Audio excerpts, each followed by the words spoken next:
Class आज की जो पोयम है वो रघुवीर सहाय की है। रघुवीर सहाय का जो जन्म है 1929 में हुआ था और 1990 में जो है इनकी मृत्यु हो गई थी। अब यहाँ पे आप उसकी तस्वीर भी देख सकते हैं। रघुवीर सहाय का जन्म लखनऊ उत्तर प्रदेश में हुआ था। इनकी शिक्षा जो है इन्होंने जो है संपूर्ण की थी लखनऊ से। 1951 में इन्होंने अंग्रेजी साहित्य में MA किया था, मतलब इंग्लिश लिटरेचर जो है इन्होंने पढ़ा था। रघुवीर सहाय पेशे से पत्रकार थे। एक जो है आरंभ में प्रतीक में सहायक संपादक के रूप में काम किया। आकाशवाणी के समाचार विभाग में थे। कुछ समय तक वे हैदराबाद से जो प्रकाशित होने वाली पत्रिका कल्पना का संपादन किया था, उन्होंने एडिटिंग का काम किया था और कई वर्षों तक उन्होंने दीनमान का संपादन किया। ये सारी अलग अलग पत्रिकाएं हैं जिनका संपादन कार्य इन्होंने किया है। इसके साथ चलते हैं कि नई कविता बेसिकली हिंदी साहित्य में जो है एक ऐसा टाइम पीरियड रहा है जहाँ की कविताओं को नई कविता कहा जाता है। नए नए प्रयोग किए गए यहाँ पे बहुत सारे। तो नई कविता के ये कवि हैं। इनकी कविताएं अज्ञे द्वारा जो संपादित दूसरा सप्तक था उसमें संकलित की हैं, उसमें जो है लिखी गई हैं। एक तरीके से आप इसको भी एक किताब ही मान सकते हैं। कविता के अलावा उन्होंने रचनात्मक और विवेचनात्मक गद्य भी लिखे हैं, मतलब ऐसे टाइप चीज़ें भी लिखी है जो क्रिएटिविटी से ज़्यादा जुड़ी हुई हैं। उनके काव्य संसार में आत्मपरक अनुभव, मतलब अपनी खुद की जो पर्सनल एक्सपीरियंस रहे हैं उसको उन्होंने जो है जगह दी है। जनजीवन के अनुभवों को जो है अपनी अभिव्यक्ति की है, रचनात्मक क्रिएटिव बहुत अलग अलग तरीके से जो है व्यक्त किया है। वे व्यापारिक और सामाजिक संदर्भों के निरीक्षण, अनुभव और बोध की कविताओं को ज़्यादातर लिखते रहे हैं। इनकी काव्य रचना में जो पत्रकार की दृष्टि थी, ठीक है, जो एक पत्रकार होने के नाते अलग अलग नज़रिए से देखने की चीज़ें थी, उसको जो दृष्टि थी वो बहुत उपयोग में लाए हैं। अखबार की खबर के भीतर दबी छुपी कई ऐसी खबरें होती थी जिनमें मानवीय पीड़ा छिपी होती थी, जो इनकी कविताओं में हमें सीधे सीधे दिखती है। मानवीय पीड़ा की अभिव्यक्ति इनकी कविताओं का दायित्व रही है। ठीक है, अब अगर मैं बात करूँ कि काव्य दृष्टि के अनुरूप उन्होंने अपनी नई काव्य भाषा का विकास किया। एक नई काव्य भाषा हम इनमें देखते हैं। काव्य भाषा कुछ अलग नहीं है, बेसिकली अलग अलग तरह के शब्दों का प्रयोग किया इन्होंने। ठीक है, अनावश्यक शब्दों के प्रयोग से बहुत कोशिश करते थे, प्रयासपूर्वक बचते थे, बहुत कोशिश करके जो है करते थे कि जितनी ज़रूरत है सिर्फ उतने ही शब्द लिखे जाएं। भयाक्रांत अनुभव से आवेग रहित अभिव्यक्ति, मतलब कि सिर्फ और सिर्फ अपने अनुभव को जो है अपने एक जो आवेग में जो फ्लो में निकलने वाले शब्द होते हैं, सिर्फ और सिर्फ उनकी कोशिश करते थे कि वही इनके शब्द कविताओं में आए। मुक्त छंद का प्रयोग किया गया। छंद में भी जो है इन्होंने कविताएं लिखी हैं। जीवनानुभव, जीवन के अनुभव की अभिव्यक्ति जो है इनके कविताओं में और वृत्तांतों में मिलती है। इनकी जो प्रमुख काव्य कृतियाँ सीढ़ियों पर धूप में, आत्महत्या के विरुद्ध, हंसो हंसो जल्दी हंसो, लोग भूल गए हैं, ये थी। और ये सारी जो कविताएं हैं इनकी एक ही रचनावली, जिसे रघुवीर सहाय रचनावली है, इसके 6 अलग अलग पार्ट्स में जो है प्रकाशित की गई है। इनकी लगभग सभी रचनाएं संग्रहित हैं इसमें। लोग भूल गए हैं काव्य संग्रह पर इन्हें साहित्य अकादमी पुरस्कार भी मिला है। ठीक है, इसके आगे चलते हैं कि आपकी जो बुक है इसमें इनकी 2 कविताएं, वसंत आया और तोड़ो। सबसे पहले वसंत आया के बारे में पढ़ते हैं कि वसंत आया कविता क्या कहती है कि आज मनुष्य का प्रकृति से जो रिश्ता है वो टूट गया है। मनुष्य प्रकृति के लिए ज़्यादा अवेयर नहीं रह गया है। उसे जो है प्रकृति से लेना देना ही नहीं है। उसे अगर वसंत पंचमी भी है तो उसे कहाँ से पता चलता है? कैलेंडर से पता चलता है। वसंत आ गया है, उसको कहाँ से पता चलेगा? कैलेंडर से। आसपास होने वाले जो चेंजेस है प्रकृति में उसको उसका ध्यान ही नहीं जाता उस तरफ। ठीक है, वसंत ऋतु का आना अनुभव की बजाय कैलेंडर से जाना जाता है। अब हमारा एक्सपीरियंस नहीं बताता, हमें कैलेंडर बताता है। ऋतु में परिवर्तन से पहले की तरह संभवतः घटित होती ही रहती है। पत्ते झड़ते हैं, कोपले आती हैं, नए नए फूलों की जो कोपले होती हैं वो आती है, हवा बहती रहती है, ढाक के जंगल दहकते रहते हैं, जिसे जो है आई थिंक पतास कहा गया है। प्लास, कोमल भ्रमर अपनी मस्ती में झूमते ही रहते हैं, मतलब जो भौरे हैं वो अपनी मस्ती में झूमते रहते हैं, फूलों से जो उनका रस लेते रहते हैं, पर हमारी निगाह उन पर जाती ही नहीं है। हमें ये सारी चीज़ें दिखती ही नहीं है जो बदलाव हमें जो है आसपास होते हैं। वसंत आने पे हम निरपेक्ष बने रहते हैं, हम इस एक कहते हैं ना अंधे बने रहते हैं, है ना। हमें इन चीज़ों से मतलब ही नहीं है, इन चीज़ों का प्रभाव ही हम पे नहीं पड़ता है। वास्तव में कवि ने आज के मनुष्य में आधुनिक जीवन शैली पर व्यंग्य किया, एक ताना कसा है, कहते हैं ना। इस कविता की भाषा में जीवन की विडंबना छिपी हुई है। प्रकृति की अंतरंगता को व्यक्त करने के लिए कवि देशज या तद्भव शब्दों और क्रियाओं का बहुत ज़्यादा प्रयोग करता है बेसिकली, जिसे जो है गांव देहात की भाषा अगर मैं कहूँ तो वो ज़्यादा यूज़ की जाती है। अशोक, मदन महीना, पंचमी, नंदन वन जैसी परंपरा में रचे बसे जो जीवन अनुभव की भाषा है, इस कविता की आधुनिकता को जो है चुनौती देती है। इसलिए जो है एक तरीके से आधुनिकता में हम इन चीज़ों का यूज़ नहीं करते ना, तो आधुनिकता को चुनौती देने के लिए इन शब्दों का इस्तेमाल जो है रघुवीर सहाय ने इन कविताओं में किया है। कविता में बिंब और प्रतीक बहुत सुंदर यूज़ किए गए। बिंब बेसिकली जब हम इसे पढ़ेंगे तो हमारे दिमाग में एक अच्छी सी इमेज जो है क्रिएट होती हुई चलेगी। शब्दों से चित्र बनाने की कोशिश की है कवि ने, और प्रतीक तो सिंबल की तरह यूज़ की गई है। अब कविता पे ही आ जाते हैं। वसंत आया कविता।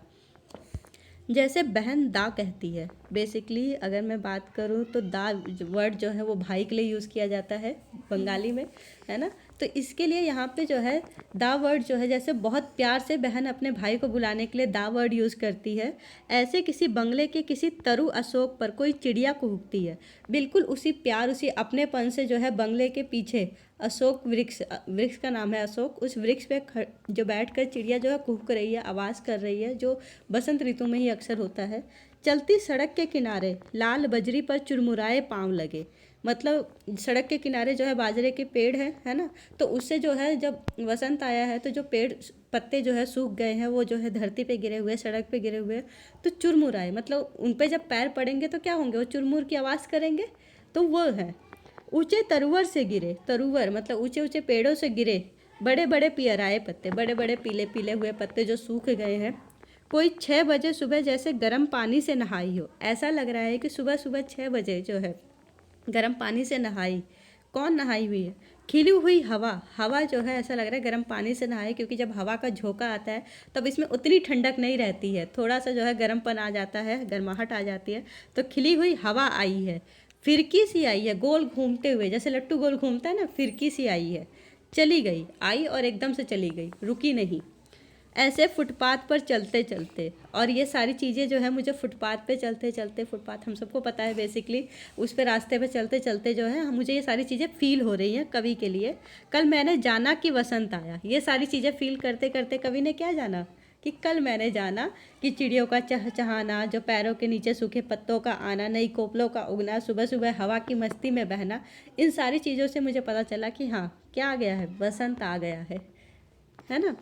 और आगे देखते हैं। और ये कैलेंडर से मालूम था, कैलेंडर से क्या मालूम था कवि को? आमुक दिन आमुक बार, मदन महीने की होवेगी पंचमी, मतलब कि इस दिन जो है मदन महीने, कामदेव का महीना, जो वसंत महीना जिसे कहा जाता है, वसंत पंचमी होगी, होवेगी पंचमी मतलब वसंत पंचमी होगी। क्लियर, मतलब कि ये चीज़ें जो है उसने आसपास देखा बाद में है, पहले उसे जो है कहाँ से पता चल गया, कैलेंडर से पता चल गया है।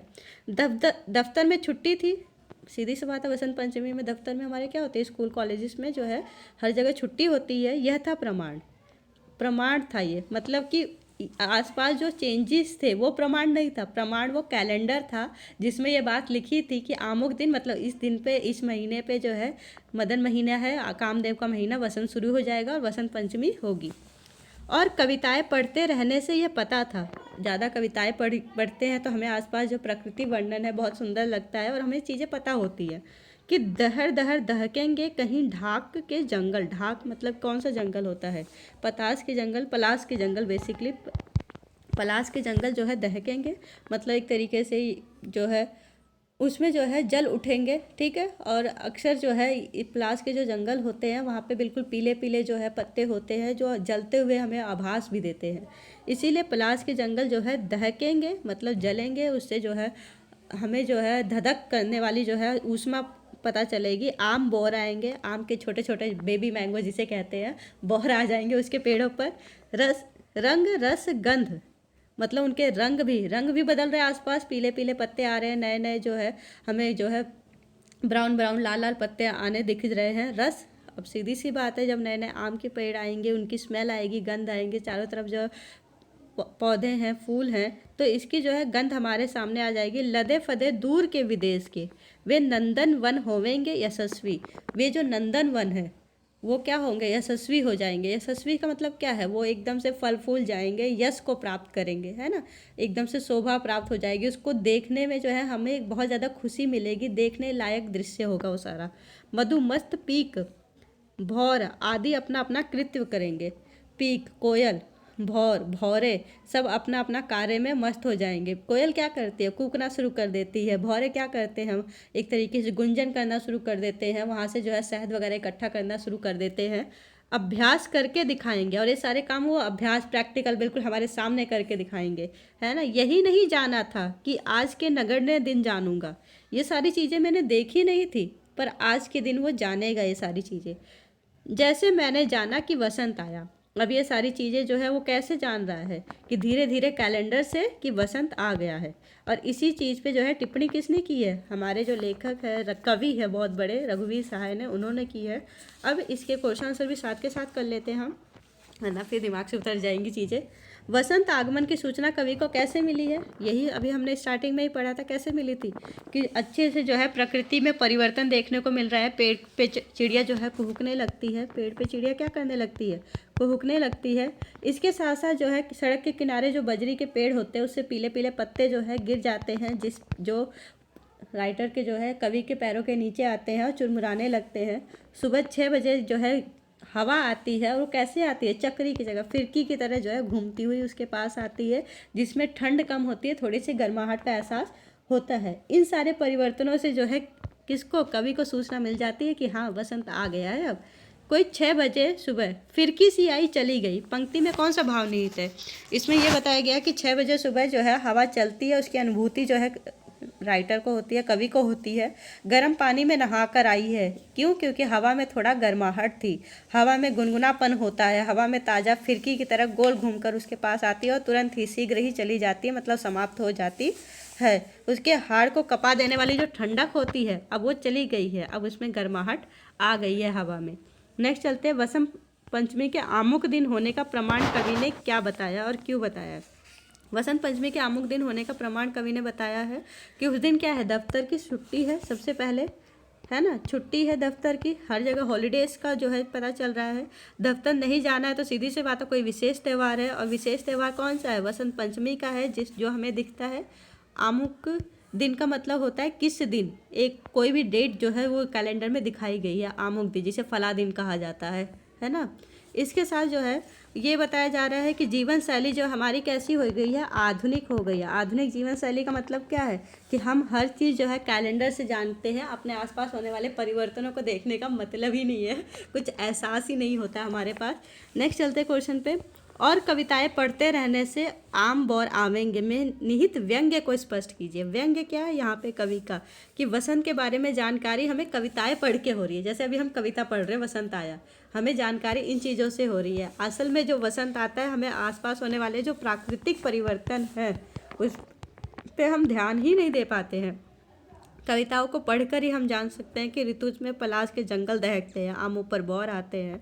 हम स्वयं अपनी आंखों से इन दृश्यों को देखने का कष्ट ही नहीं करते, तकलीफ ही नहीं उठाते कि क्या करेंगे ये सारी चीज़ें देखने का, है ना। जीवन की विडंबना ही यही है कि आज व्यक्ति कैसा है, आडंबरपूर्ण जीवन जीने की कोशिश करता रहता है, बनावटी जीवन के पीछे भागता है। असली जीवन जो है वो पुस्तकों से बाहर निकल के देखता ही नहीं है। क्लियर। इससे साथ अगला क्वेश्चन चलते हैं, 5th क्वेश्चन, अलंकार बताइए। बड़े बड़े पियराए पत्ते, इसमें कौन सा अलंकार है, बड़े बड़े, सीधी सी बात है, पुनरुक्ति प्रकाश अलंकार है ना। बड़े बड़े जहाँ पे एक ही वर्ड जो है बार बार आता है, पुनरुक्ति प्रकाश अलंकार। पियराए पत्ते में जो है अनुप्रास अलंकार आप देख सकते हैं, पियराए और पत्ते, है ना। आगे चलते हैं, कोई 6 बजे सुबह जैसे गर्म पानी से नहाए, जैसे कौन सा अलंकार है इसमें, यहाँ जैसे आ गया है, तुलना की जा रही है, तो उपमा अलंकार है ना। आगे चलते हैं, खिली हुई हवा आई फिरकी सी आई चली गई। अब इसमें कौन सा है कि खिली हुई हवा आई है, फिरकी सी आई है और चली गई है, बताइए। इसमें फिरकी सी अगेन उपमा अलंकार आ जाएगा, है ना। और हुई हवा यहाँ पे क्या है, अनुप्रास अलंकार, एक ही वर्ण की आवृत्ति हुई है। नेक्स्ट चलते हैं कि दहर दहर दहकेंगे कहीं ढाक के जंगल, इसमें कौन सा अलंकार है, दहर दहर, पुनरुक्ति प्रकाश अलंकार। और इसके साथ दहकेंगे, दहर दहर द की वर्ण की आवृत्ति हो रही है, तो कौन सा अलंकार, अनुप्रास। ठीक है, 2 अलंकार हो गए। इसके आगे चलते हैं, किन पंक्तियों से ज्ञात होता है कि आज मनुष्य प्रकृति के नैसर्गिक सौंदर्य की अनुभूति से वंचित हो गया है। इसी से पता चलता है ना कि यह कैलेंडर से मालूम हुआ था कि आमुक दिन आमुक बार मदन महीने की होवेगी पंचमी। दफ्तर में छुट्टी थी, यह था प्रमाण आसपास होने वाले परिवर्तन नहीं है, दफ्तर की छुट्टी प्रमाण है। तो इसीलिए इससे पता चलता है कि जो मनुष्य है वो नैसर्गिक सुंदरता, आसपास की जो ऐसी सुंदरता है जिसका कोई वर्णन नहीं किया जा सकता, उस सुंदरता पे उसका ध्यान नहीं है। कैलेंडर से पता चलेगा हमें कि वसंत आया है कि नहीं आया। नेक्स्ट चलते हैं। प्रकृति मनुष्य की सहचरी है। सहचरी का मतलब क्या होता है? साथ चलने वाली, है ना। साथ चलने वाली हमारी कौन है? प्रकृति है। इस विषय पर अपने विचार व्यक्त कीजिए और आज के संदर्भ में इसकी वास्तविकता बताइए। और ये तो बात सही है कि जब से हमारा जन्म होता है हमारे आसपास कौन है? प्रकृति ही रहती है। हम जैसे ही आँख खोलते हैं हमें सूर्य, चंद्रमा, नदी, हवा, ये सब क्या है? प्रकृति है। हमारी आँखों के सामने हमें प्रकृति का दर्शन मिलता है और कभी भी ये हमें छोड़ती नहीं है। भले कुछ भी हो जाए, अन्य लोग भले ही हमारा साथ छोड़ दें, हमारे साथ ना हो, जीवन भर हमारे साथ हम कौन रहती है? प्रकृति रहती ही रहती है। प्रकृति का आमंत्रण हमेशा मौन ही रहता है। वो बहुत सारी प्रभावशाली होती है और हमें हमेशा अपनी तरफ आकर्षित करती रहती है अपनी सुंदरता से। नेक्स्ट चलते हैं हम। वसंत आया कवि में कवि की चिंता क्या है? प्रतिपाद्य लिखी है इसका। वसंत आया कविता में कवि की चिंता सबसे बड़ी यही है कि मनुष्य ने किससे अपना नाता तोड़ दिया है? प्रकृति से अपना नाता बिल्कुल तोड़ दिया है, बिल्कुल उससे दूर हो गया है। वो अच्छी बात नहीं समझता है कवि। लोगों का जीवन इतना व्यस्त हो गया है कि वो मशीनों के बीच में ही घिरे रह गए। मशीनीकरण एक तरीके से उनके जीवन का हो गया है। वह प्रकृति में आ रहे परिवर्तनों को देख ही नहीं पाते, उसका अनुभव नहीं कर पाते हैं। संवेदना नहीं रह गई है मनुष्य में, संवेदनहीन हो गए हैं मनुष्य, है ना। मनुष्य की आधुनिक जीवन शैली कवि की चिंता का विषय बन गई है। इस जीवन में वो वसंत जैसी मादक ऋतु को भी जो है नहीं देख पा रहा है। वसंत ऋतु का पता उसे जो है दफ्तर की छुट्टी से चलता है। अगर दफ्तर की छुट्टी नहीं है तो उसके लिए वसंत भी नहीं आया है। पेड़ों से पत्तों का गिरना, नई कोपलों का फूटना, हवा में जो है सुगंध का आ जाना, फूलों का महकना, ये सारी चीज़ें उसे पता ही नहीं चल रही है। कोयल, भ्रमर की मस्ती, इन सब पे उसकी निगाह ही नहीं जाती है। और यही किसकी चिंता का विषय है? कवि की चिंता का विषय बन गया है ये, है ना। इस बात से हमें पता चलता है कि मनुष्य प्रकृति से एकात्म नहीं हो पा रहा है। उसकी जो एक होना था प्रकृति का वो ख़त्म हो गया, एकात्मकता ख़त्म हो गई है। अब वो जो है, और इस चीज़ को दोबारा से क्या करना होगा? स्थापित करना होगा। नेक्स्ट पोयम पे चलते हैं, तोड़ो। पहले इसका इंट्रोडक्शन पढ़ लेते हैं। तोड़ो कहाँ गया? ये रहा। अब तोड़ो जो है कैसी कविता है? उद्बोधन परक है। उद्बोधना कर रही है, उसको बुला रही है। उद्बोधन परक है कविता हमारी तोड़ो। इसमें बेसिकली ज़्यादातर चीज़ें क्या हैं? इसमें कवि जो है सृजन हेतु, सृजन मतलब नई नई चीज़ें जो है बनाने के लिए, सृजन करने के लिए जो है क्रिएटिविटी करने के लिए, भूमि को तैयार करने के लिए चट्टाने, ऊसर और बंजर को तोड़ने का आह्वान करता है कि जितनी भी चीज़ें भूमि को जो है बंजर बना रही है उन सारी चीज़ों को तोड़ दो और नीचे की जो मिट्टी है, उपजाऊ मिट्टी है, उसको ऊपर लेकर आओ। परती खेत में बदलना सृजन की आरंभिक परंतु अत्यंत महत्वपूर्ण प्रक्रिया है। जो खेत परती छोड़ दिए गए, खाली छोड़ दिए गए, उसको जो है एक तरीके से खुदाई करके उस पर जो है जोताई करके जो है हम फिर से वहाँ पे सृजन का कार्य कर सकते हैं। कुछ चीज़ें उगा सकते हैं, बना सकते हैं। यहाँ कभी विध्वंस के लिए नहीं उकसाता है, डिस्ट्रॉय नहीं करना चीज़ें कि तोड़ो पत्थर। तो पत्थर को तोड़ना, डिस्ट्रॉय करना नहीं है, बल्कि नए सृजन की शुरुआत है। ठीक है, सृजन के लिए प्रेरित करता है कि कुछ नया बनाना है हमें। कविता का ऊपरी ढांचा सरल प्रतीत होता है कि बहुत इजी लगता है, लेकिन ये प्रकृति से मन की तुलना करता है कि सिर्फ और सिर्फ प्रकृति में ही हमें सृजन नहीं करना, अपने मन के अंदर भी सृजन करना है। यह डबल मीनिंग जो है कविता चलेगी आपकी। इसको नया आयाम दे दिया है इसमें। बंजर प्रकृति में भी है और मन में भी है। ठीक है, मन में ऊब है, उल्लास है, झिंझलाहट है, बहुत सारे नेगेटिव विचार है हमारे, तो मन में भी अलग अलग सृजन थोड़ी ना हो पाएगा, नए विचारों का सृजन नहीं हो पाएगा।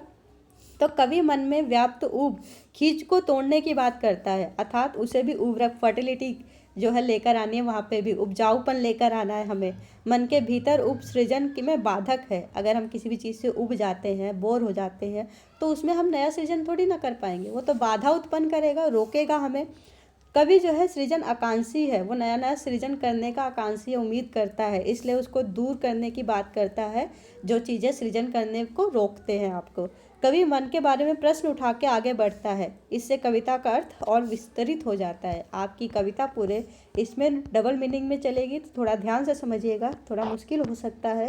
चलिए पढ़ते हैं। तोड़ो तोड़ो तोड़ो तोड़ो, एक सेकेंड, कहाँ गया? हाँ, तोड़ो तोड़ो तोड़ो ये पत्थर की चट्टाने, ये झूठे बंधन टूटे तो धरती को हम जाने। इसका क्या मतलब है? कवि कहता है कि इन पत्थर की चट्टानों को, ये जो बड़े बड़े पत्थर की चट्टाने हैं, इनको तोड़ दीजिए। ठीक है, ये जो झूठे बंधन है जिसको हम धरती ने जो है, धरती को उपजाऊ बनने से जिसने रोक रखा है, वो सारे बंधन हमें, सारी रुकावटें क्या कर देनी है, तोड़ देनी है। तो हम किसको जानेंगे? धरती को जानेंगे, जो वास्तविक भूमि है, मिट्टी है, उसको जानेंगे। सुनते हैं मिट्टी में रस है। मिट्टी में क्या है? उपजाऊपन है, उपजाऊपन का रस है, जिससे उगती दूब है। दूब मतलब घास। अब जहाँ घास उग सकती है वहाँ पे तो फसल आराम से उग सकती है ना। तो इसीलिए जिसमें उगती दूब है, मतलब घास उगती है मिट्टी के रस से, उस उपजाऊपन से। अपने मन के मैदानों पर व्यापी कैसी ऊब है। और सिर्फ ये जो चट्टाने और झूठे बंधन है वो सिर्फ धरती पे नहीं है, हमारे मन पर भी है। हमारे मन में भी जो है ऊब बनी हुई है। ऊब हमें बोरियत जो महसूस हो रही है, जो हमें नया सृजन करने से रोक रही है। आधे आधे गाने। अब जब हम बोर हो जाएंगे, ऊब जाएंगे, चीज़ों को जो है नया सृजन करने के हालात में नहीं रहेंगे, तो हम ज़बरदस्ती जब कुछ नया बनाएंगे तो कैसा बनेगा? आधे आधे गाने बनेंगे, आधा अधूरा सृजन होगा, कुछ पूरे मन से हो ही नहीं पाएगा। तो व्यक्ति के मन में भी जो है हमें क्या भरना है? उर्वरक भावनाएं भरनी है। ठीक है, उर्वरता, उपजाऊपन लेकर आना है। ठीक है, नए नए विचारों को लेकर आना है, ताकि प्रभावशाली रचना बने। क्लियर? नेक्स्ट पैराग्राफ पे चलते हैं। तोड़ो तोड़ो तोड़ो, ये ऊसर बंजर तोड़ो, ये चरती पड़ती तोड़ो। इसमें कवि क्या कह रहा है कि ये जो बंजर भूमि है ना, जो बंजर है, जहाँ पे सिर्फ चट्टाने ही चट्टाने हैं, धरती से कुछ नीचे से उग ही नहीं पा रहा है, इस बंजर भूमि, ये जो ऊपर के पत्थर है, इसको तोड़ दो। ये चरती पड़ती तोड़ो, ये वो जगह जो अनुपजाऊ है, जो चारागाह के लिए छोड़े गए हैं, है ना, जो पड़ती भूमि छोड़ दी गई है, जहाँ पे फसल नहीं, खेती नहीं की जा रही है ना, उस चीज़ को क्या करना है? तोड़ देना है। इन जगहों पर भी खेती करनी है, यहाँ पर भी हमें क्या फसल उगानी है। सब खेत बनाकर छोड़ो, सबको खेत बना दो, है ना। जितना भी अनुपजाऊपन है, खालीपन है, सारी भूमि को खोद कर खेत बनाकर ही दम लो। मिट्टी के अंदर का जो रस है उसको बाहर निकालो। धरती उस रस से क्या करेगी? बीज को पोषित करेगी। उपजाऊपन तभी तो उसका यूज़ होगा, मिट्टी में रस होगा। जब वो पोसेगी बीज को, मिट्टी का रस, तभी हमारे लिए फ़ायदेमंद है ना। उसकी उपजाऊ शक्ति हमारे लिए फ़ायदेमंद तब है जब वो बीज को पोसेगी। जो बीज हम उसमें बोएंगे, उसको पोष कर, उसको पाल कर जो है वो बड़ा करेगी, एक पौधा बनाएगी, है ना। हम इसको क्या कर डालें? इसे अपने मन की खींच को। अब हमारे मन की, हमारे अंदर जो मन है, उस हमारे अंदर की जो खींच है, जो एक तरीके से ऊब है, झुंझलाहट है, जो नेगेटिव थॉट्स हैं, उसको जो है अपने सृजन में हमें संभव थोड़ी ना है। ये सारी चीज़ें जब रुकावट ही डालेंगे, तो इसको हमारे मन से क्या करना है? खींच के बाहर निकाल देना है ना। इसको जब हम खींच कर बाहर निकालेंगे तो हमारे मन में जो है नए विचारों के बीज होंगे। क्या होंगे? नए विचारों के बीज बोएंगे हम, तब जाके जो है इसे नया सृजन होगा। ठीक है, कवि के मन की व्याप्त और खींच को तोड़ने की बात करता है, जो सृजन में बाधक है। कवि क्या करने की कोशिश कर रहा है? सृजन करने की। गोड़ो गोड़ो गोड़ो, बेसिकली गुड़ाई की जाती है, ये आप सबको पता होगा। गांव से जो होंगे वो खुदाई और गुड़ाई जो है गांव में की जाती है, खेतों में। तो कवि जो है यहाँ पे दो जगह, एक तो धरती को उपजाऊ बनाने की कोशिश कर रहा है, और दूसरा हमारे मन को, मन में नए नए विचार, अच्छे विचार, जिससे हमारा जो जीवन है वो अच्छा होगा, उसको उपजाऊ बनाने के लिए आपको कह रहा है। ठीक है, नेक्स्ट चलते हैं हम तोड़ो के प्रश्न उत्तर पर। सबसे पहला है, पत्थर और चट्टान शब्द किसके प्रतीक है? पत्थर और चट्टान शब्द जो है हमारी बाधाओं के, रुकावटों के प्रतीक हैं, जो हमारे सृजन के में जो है रुकावट डालते हैं, हमारे जीवन मार्ग में आते हैं और रुकावट का कारण बनते हैं। हमें जो है इसको क्या करना है? तोड़ना है। और ये तोड़े बिना तो नया सृजन होगा ही नहीं, तो सृजन में क्या है? बाधक है। क्लियर? नेक्स्ट चलते हैं। कवि को धरती और मन की भूमि में क्या क्या समानताएं नजर आती है? बहुत सारी समानताएं हैं। सबसे पहला, धरती और मन दोनों में बंजरपन है ना। बंजर हो गई हैं, जिससे सृजन नहीं हो पा रहा है। ना हमारे धरती में सृजन हो पा रहा है, नई नई फसलें नहीं हो पा रही है, और हमारे दिमाग में भी जो है, मन में भी सृजन नहीं हो रहा है, नए विचार नहीं आ रहे। दूसरा क्या कॉमन चीज़ें हैं कि धरती में कठोरता पत्थर की वजह से है, और धरती में कठोरता किसकी वजह से है? पत्थर की वजह से है। और मन में कठोरता है ऊब की वजह से, झुंझलाहट की वजह से। क्लियर? इसके साथ अगला है कि बंजर धरती अपने भीतर बीज का पोषण नहीं कर सकती, और मन में भी जो अगर झुंझलाहट है तो हम नए भाव और विचारों का पोषण नहीं कर पाते। ये चीज़ तो आप सबको ही पता होगी, है ना। चौथा क्या है? जिस प्रकार धरती की गुड़ाई और भूमि को उपजाऊ बनाया जा सकता है, उसी प्रकार मन की भूमि को भी खींच जो हमारे अंदर झुंझलाहट भरी हुई है, उसको गोद कर, उसको खोद कर बाहर निकालने से उसमें सृजन योग्य हो जाएगा। नेक्स्ट चलते थर्ड पे। भाव सौंदर्य है, मिट्टी में रस होगा जब वह पोसेगी बीज को। हम इसको क्या कर डालें, इस अपने मन की खींच को, गोड़ो गोड़ो गोड़ो। इस पंक्ति का भाव यह है कि मिट्टी में क्या है, रस है जो बीज को पोषित करती है।